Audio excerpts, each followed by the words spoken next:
Greg Smith é um empresário bem-sucedido que ficou surpreso quando encontrou uma moradora de rua a caminho do trabalho e ela não lhe pediu dinheiro como os outros sem-teto têm o hábito de fazer. Por isso, ele a convidou para almoçar e não parou mais até que ela lhe contou algo inacreditável. Por que ela era moradora de rua?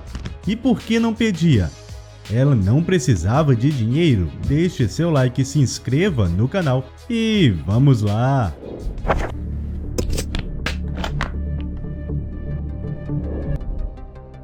A surpresa. Greg Smith é personal trainer e fundador da Hybrid Athletes, uma organização profissional de treinamento físico que está localizada em Orlando, na Flórida. Para chegar ao trabalho, todos os dias ele passava pelo movimentado centro da cidade e por isso já estava acostumado a encontrar vários moradores de rua que, ao vê-lo de terno, deduziam que ele tinha dinheiro e não deixavam a oportunidade de pedir escapar. Certo dia, Greg passou por uma mulher sem teto e ela não lhe pediu nem mesmo um centavo. Ao contrário disso, ela simplesmente sorriu e disse: "Bom dia, senhor. Tenha um ótimo dia. Deus abençoe." No mesmo instante que ouviu isso, Greg parou e foi conversar com ela, pois sabia que ela tinha algo de diferente e, para reforçar isso ainda mais, assim que se aproximou, notou que a mulher não tinha sinais de dependência e nem mesmo bebia. Por isso a convidou para almoçar. Greg descobriu que a moradora de rua se chamava Amy Jo e que, ao contrário da maioria, ela se tornou sem teto porque ficou desempregada e tinha dificuldades para achar outro emprego. O problema. A verdade é que é difícil acreditar que um país como os Estados Unidos, considerado como a maior potência do mundo, sofra com problemas de pessoas desabrigadas, mas também é verdade que esse é um problema presente no mundo todo. E falando de um pouco mais de perto, no Brasil, segundo cadastros do CadÚnico, quase 160 mil pessoas estavam vivendo nas ruas em dezembro de 2021. Já em maio de 2022, o número saltou para quase 185 mil pessoas. Obviamente, morar nas ruas não é uma condição fácil, já que é preciso lidar com uma série de questões inoportunas como violência, falta de saneamento básico e higiene, falta de alimentação, a precariedade e o abandono de uma vida confortável e segura em geral. Mas então, por que essas pessoas vão morar nas ruas? Quando falamos sobre pessoas, sabemos que cada uma delas tem uma história particular e cada uma pode ter tido um motivo próprio para viver nas ruas, mas há também questões em comum entre essas pessoas, que são repetidamente vistas em muitos casos.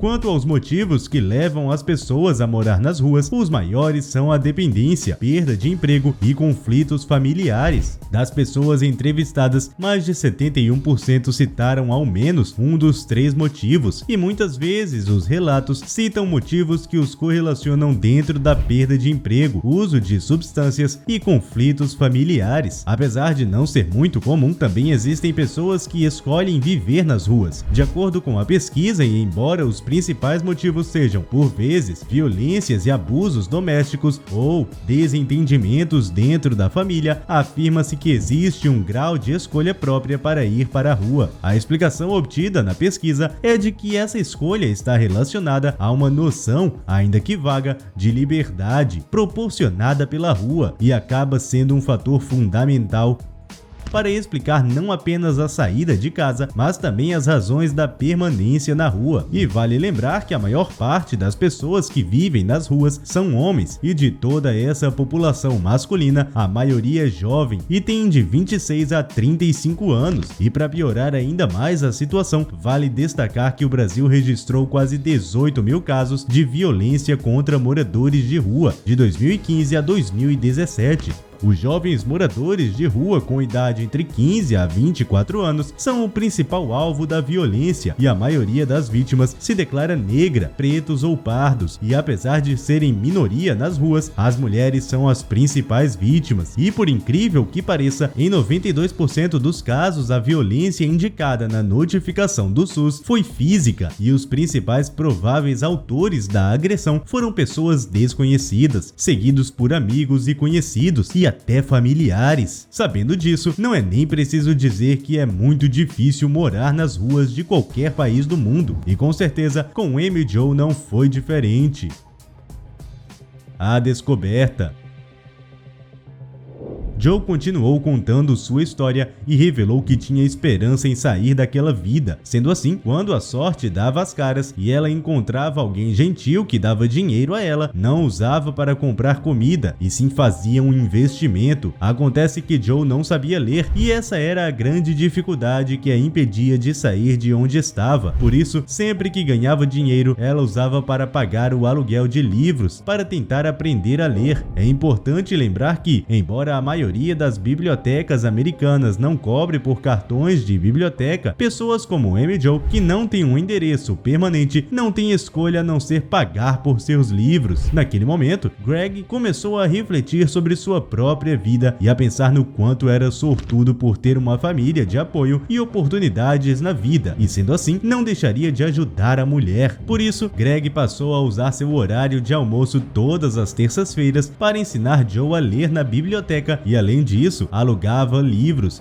para que a mulher pudesse praticar sozinha. Essa realmente foi uma ação muito nobre da parte de Greg e ele recebeu muitos elogios por isso, mas obviamente que ao compartilhar o que estava fazendo para mudar a vida de Joe, recebeu muitas críticas de pessoas que afirmaram que ele só estava fazendo isso para se autopromover. Além disso, várias pessoas comentaram no post feito por Greg que faltou descrição da parte dele, porque se ele realmente tivesse boas intenções, faria o ato de caridade sem divulgar na internet. O que muitas pessoas não entendem é que através da internet, Joe poderia conseguir mais oportunidades.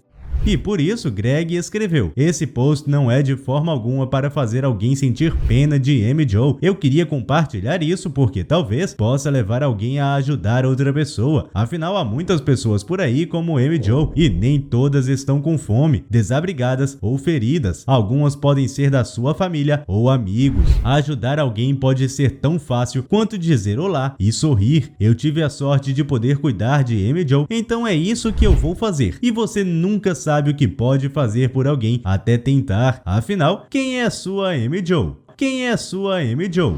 E por mais que essa seja uma atitude digna de reconhecimento e aplauso, Greg sentia que ainda não era o suficiente e que ele podia sim ajudar Amy ainda mais. Por isso, Greg providenciou um novo corte de cabelo para Amy, alugou um quarto de hotel para a mulher morar temporariamente, enquanto alguns amigos trabalhavam para conseguir uma casa permanente para ela. E além disso, ele visitava Amy semanalmente para entregar as doações de mantimentos, roupas e até dinheiro que recebe. Fui abençoado com 2 pais incríveis e uma família que sempre teve recursos para me fornecer qualquer coisa que eu quisesse. Então, além de me sentar e almoçar com Amy Jo, estou ensinando-a a ler. Eu alugo um livro da biblioteca por semana e lemos juntos na terça-feira, e ela pratica sozinha durante o resto da semana, disse Greg. E não para por aí. Ele quer criar uma fundação com o nome de Amy para ajudar outras pessoas sem teto. E como ela reagiu ao saber de tudo isso? Bom, primeiro Amy se derramou em lágrimas e contou que está muito feliz. Além disso, chegou a tomar até 3 banhos por dia e Greg também quis falar sobre sua amiga. Ela disse: estou tão feliz por termos nos conhecido, e me abraçou e disse: eu te amo, compartilhou Greg. Assim como Greg, um garoto ganhou o título de herói por salvar alguém. Acontece que ele encontrou uma garotinha de 5 anos enterrada na areia. Como ela foi parar lá?